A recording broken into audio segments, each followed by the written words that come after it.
본물처럼 터진 K예능의 가능성과 한계. 정덕현, 기10분의 11. 연애 리얼리티쇼, K예능 대표주자 될까? K멜로 연상케 하는 감정의 과몰입으로 글로벌 시장서도 흥행. 나영석 PD 트렌드 따라가기보다 로컬 색깔 분명해야 경쟁력. 티빙 오리지널 예능 환승연애 왼쪽와 넷플릭스 오리지널 예능 솔로지옥 미 시즌 1의 인기에 힘입어 시즌 2를 론칭했다. 사진, 넷플릭스.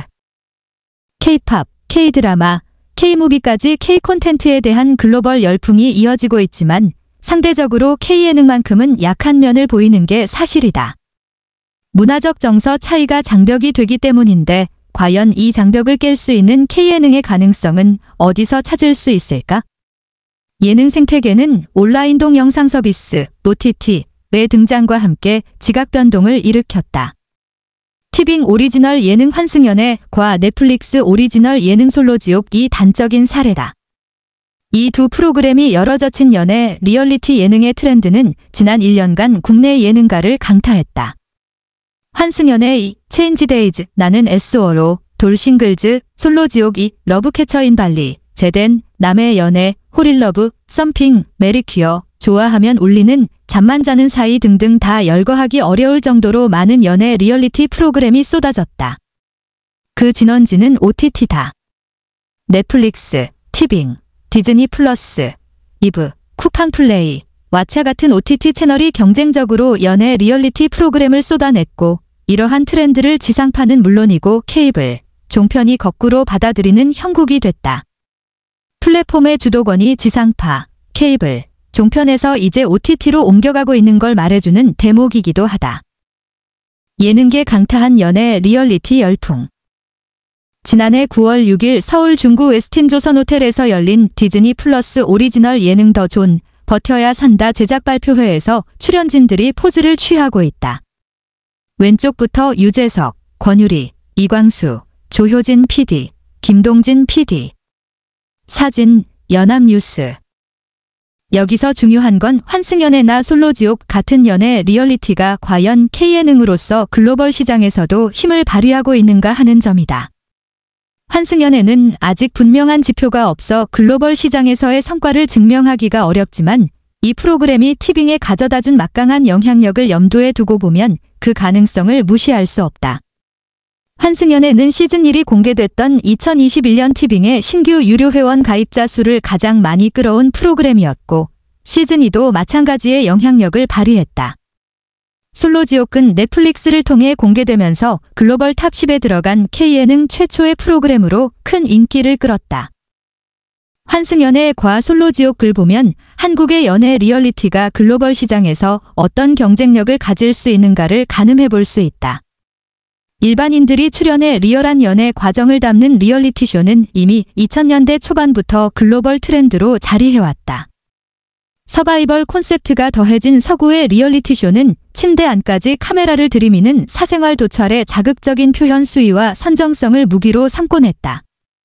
하지만 환승연애나 솔로지옥을 보면 말초적인 자극보다는 감정의 과몰입에 더 초점이 맞춰져 있다. 물론 솔로지옥은 남녀 출연자들의 섹스어필하는 몸이나 스킨십을 좀 더 과감하게 보여준 바 있지만 그 안에서도 그들의 감정이 엇갈리고 만나는 아픔과 기쁨의 순간을 깊게 포착했다. 환승연애는 이미 헤어진 연인들이 출연해 다른 사람을 만날 것인가 아니면 다시 과거의 연인에게 돌아갈 것인가 하는 색다른 관계의 변주를 통해 더 깊숙한 감정의 소용돌이를 담아냈다. 이러한 한국의 연애 리얼리티가 보여주는 감정의 과몰입은 이미 글로벌한 저변을 갖고 있는 K멜로의 경향이기도 하다. 남녀가 만나고 서로 알아가면서 감정을 나누고 그 교감을 통해 가까워지지만 어떤 운명적인 순간들을 만나 엇갈리기도 하고 다시 겹쳐지기도 하는 그 과정은 K멜로가 가장 잘하는 것으로 해외의 멜로드라마들과 사뭇 차별되는 요소이기도 하다. 즉 한국의 연애 리얼리티는 K멜로가 글로벌 시장에서 먹힌 그 코드들을 리얼리티쇼 버전으로 풀어내는 지점에서 경쟁력이 가능하다는 것이다. 사실 연애 리얼리티가 예능가를 장악하다시피 하기 전까지만 해도 글로벌 시장에서 그나마 먹히는 K예능으로 지목됐던 건 게임 예능이다. 런닝맨들 만들었던 조효진 PD가 넷플릭스 오리지널 예능으로 처음 시도해 시즌3까지 만들었던 범인은 바로 너와 신세계로부터 그리고 디즈니 플러스에서 오리지널로 제작한 더 존, 버텨야 산다가 그 OTT 게임 예능의 계보다. 사실상 조효진 PD가 만들어낸 이 게임 예능의 계보는 동남아를 중심으로 팬덤이 형성될 정도로 글로벌 인기를 끌었던 런닝맨 시절로 거슬러 올라간다.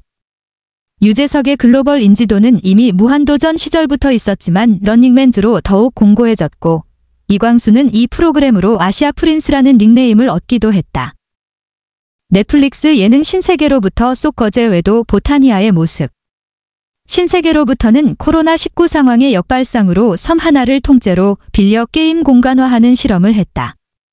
사진, 넷플릭스. 런닝맨의 큰 성공으로 조효진 PD는 SBS 퇴사 후 중국에서 예능 프로그램 제작을 한 바 있고 한알령으로 인해 귀국해서는 넷플릭스 오리지널 범인은 바로 너로 OTT에 최적화된 게임 예능을 실험하기 시작했다. 투게더를 통해 이승기와 대만의 스타 류이호가 함께 아시아 방방곡곡을 돌며 팬을 찾아다니는 색다른 여행 버라이어티를 시도하기도 했고 신세계로부터 라는 코로나19 상황의 역발상으로 섬 하나를 통째로 빌려 게임 공간화하는 실험도 했다. 또 더 존, 버텨야 산다 같은 게임 예능에서는 자막을 최소화함으로써 글로벌 구독자들이 좀 더 쉽게 몰입할 수 있는 길을 모색하기도 했다. OTT에 최적화된 게임 예능 성과 있지만 한계도 분명. 엠넷걸스 플래닛 999, 소녀대전은 한중 길 3국의 출연자들이 함께하는 방식으로 치러져 각국에서 활동하는 저변이 마련됐다는 평가를 받는다. 사진, CJENM. 게임 예능은 분명 그 게임 혹은 미션이라는 공통된 요소 때문에 글로벌 시장에서도 공감대를 만들 수 있는 형식임이 분명하다. 하지만 더 자극적인 서바이벌 예능이 많은 서구권보다는 게임 자체에 대한 저변과 문화적 공감대가 있는 아시아권에서 반응이 두드러진다. 좀 더 글로벌하게 가기 위해서는 복잡한 게임보다는 직관적으로 이해될 수 있는 게임 설정이나 틀이 필요하다고 여겨진다. 무엇보다 게임 예능은 여전히 과거의 캐릭터쇼 설정에 머물러 있는 게 한계로 지목된다. 지금은 캐릭터쇼 같은 가상 설정이 아니라 리얼리티쇼의 진짜를 요구하는 시대이기 때문이다. 그런 점에서 보면 넷플릭스가 최근 선보인 정효민 PD의 코리아 넘버원 같은 프로그램도 보다 노동 리얼리티에 맞춰진 요소가 분명해 보였지만 여전히 유재석 특유의 캐릭터쇼에 머물러 있는 한계가 분명하다. 극강의 서바이벌 게임 예능인 피지컬, 100 같은 프로그램이 주목되는 건 이러한 캐릭터쇼의 한계를 과연 넘어설 수 있겠느냐는 기대감과 궁금증 때문이다. 작년 한 해 내내 연애 리얼리티가 OTT를 통해 쏟아져 나와 마치 그것만이 K예능의 대안인 것처럼 생각되지만 실상은 다양한 영역들이 가능성으로 존재한다. 예를 들어 K-팝 오디션 프로그램은 BTS, 블랙핑크 같은 K-팝 아이돌의 글로벌 위상이 높아지면서 글로벌 시장에서도 충분히 성공할 수 있는 아이템으로 여겨진다. 엠넷걸스 플래닛 999, 소녀대전 같은 K-팝 오디션 프로그램은 한중 일 3국의 출연자들이 함께하는 방식으로 치러져 여기서 탄생한 아이돌이 각국에서 활동하는 저변이 만들어졌고 일본의 니지 프로젝트는 JYP의 일본 걸그룹 니쥬를 탄생시킨 오디션 프로그램이었다.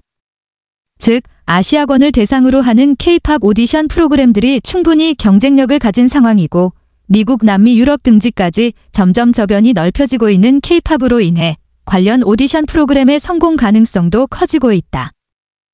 넷플릭스 오리지널 예능 범인은 바로 너는 런닝맨즈로 큰 성공을 거둔 조효진 PD의 작품이다. 사진, 넷플릭스. 코로나19 때문에 주춤했던 여행 예능도 최근 다시 고개를 들고 있다. 꽃보다 할배 같은 예능 프로그램을 제작해 그 포맷을 미국 MBC에 판매하기도 했던 나영석 사단도 슬슬 해외여행을 소재로 하는 글로벌 예능을 준비하고 있다. 이미 멕시코에서 촬영을 마치고 편집에 들어간 서진인의 연출을 맡은 나영석 PD는 TVN 방영과 더불어 글로벌 OTT 중 하나를 선택해 그 경쟁력을 타진해볼 것이라고 필자와의 인터뷰에서 밝힌 바 있다.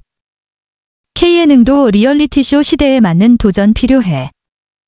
K예능 어렵게 생각하면 한없이 어렵지만 쉽게 생각하면 쉬울 수 있습니다 라고 밝힌 나영석 PD는 이미 K콘텐츠로 글로벌 인지도를 가진 출연자들을 섭외해서 예능으로 만드는 것도 가장 간단하지만 강력할 수 있다고 했다. 서진이네는 이서진을 필두로 박서준, 정유미, 최우식, 뷔가 출연한다. 섭외만으로도 글로벌 K콘텐츠 팬덤이 주목할 가능성이 높다. 기생충대 최우식이 있고 BTS의 뷔가 있으며 이태원 클라스의 박서준이 있는 출연자 구성이 아닌가.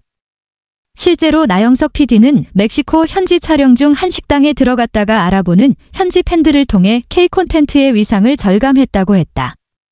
뷔야 당연히 모두가 알아봤지만 사실 박서준보다 최우식을 더 알아볼 거라 생각했죠. 하지만 K드라마 팬이라는 그들은 이태원 클라스계 박서준을 더 알아봤습니다. 넷플릭스 같은 OTT가 만들어낸 놀라운 변화를 말해주는 대목이다. 연애 리얼리티가 한국 예능의 대세 트렌드가 된 건 OTT라는 새로운 플랫폼이 열어젖힌 리얼리티쇼의 시대와 무관하지 않다. 하지만 그것만이 K예능의 전부인 것처럼 보이는 건 일종의 착시 현상에 가깝다. 오히려 리얼리티쇼는 섭외 중심으로 이루어짐으로써 보다 발전적인 예능의 형식 실험과 도전을 둔화시킬 수 있다는 우려도 내포하고 있다. 과거 캐릭터쇼 시절에 무한도전을 필두로 다양한 형식 실험을 했던 것처럼 K예능도 현 리얼리티쇼 시대에 맞는 도전이 요구된다. 또 글로벌을 겨냥한 예능이라고 해도 지나치게 저들을 의식해 만들어내는 글로벌화된 방식 또한 바람직한 것만은 아니다. 그렇게 하면 K예능이 가진 분명한 로컬 색깔이 지워질 수도 있기 때문이다. K예능의 경쟁력은 저들을 따라하거나 저들에 맞춰가는 것이라고 보지 않습니다. 그것보다는 우리가 잘하는 대로 우리 것을 하는 것에 있을 거라 생각합니다. 그래야 로컬 색깔이 분명한 K예능이라고 할 수 있겠죠. 글로벌 콘텐츠 시대의 시장에 맞추려는 노력만 이야기되는 상황에 나영석 PD가 말하는 K예능의 경쟁력에 대한 이야기를 곱씹어볼 필요가 있어 보인다.